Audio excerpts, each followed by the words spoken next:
I don't know what to read. Maybe it's time for a challenge.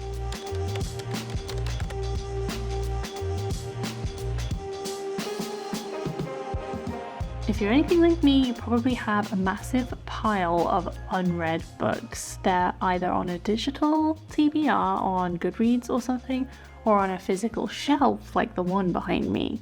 Either you can't decide what you're going to read next, or you lack the motivation to even get started. Probably because scrolling on your phone to your brain seems a lot easier than actually getting stuck into a book, even though you know you'll enjoy reading the book anyway. It's not our fault, our brains are just wired that way. So if you need a little bit of extra motivation or a little boost to get you reading again, here are 5 challenges you can do solo. Challenge number 1, the TBR Brown Paper Challenge. I did a video on this challenge earlier in the year, and while on reflection it perhaps has the longest name ever, it has been a lot of fun. Essentially, you take a selection of books you want to read, wrap them in brown paper, number them, and pull a number out of a jar to pick your next read. I still have a handful of books wrapped in brown paper, but throughout the challenge I finally read some books I've been putting off reading for years. It was loads of fun. Challenge number 2, the first and last challenge. If you keep buying new books but you still have a whole load of older books that you bought months ago sitting on your shelves, then this challenge is for you. Here's how it works. Pick up the unread books that have been sitting on your shelf the longest, then pick up the newest book on your shelf.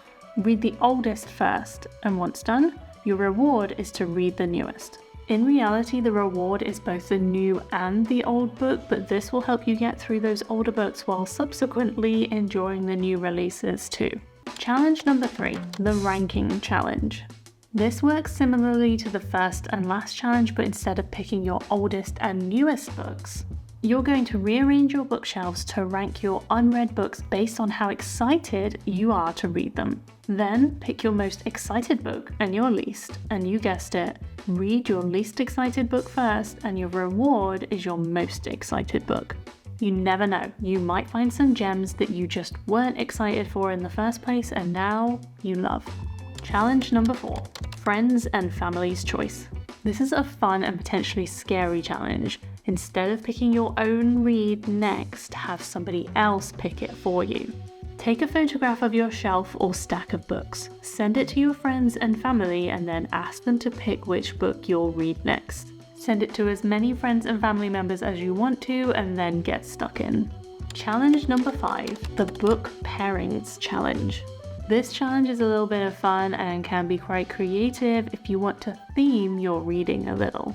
For the book pairings challenge, you're going to pick 2 books that have something in common. The general idea is that you will read one after the other and they will enhance each other in terms of your reading experience.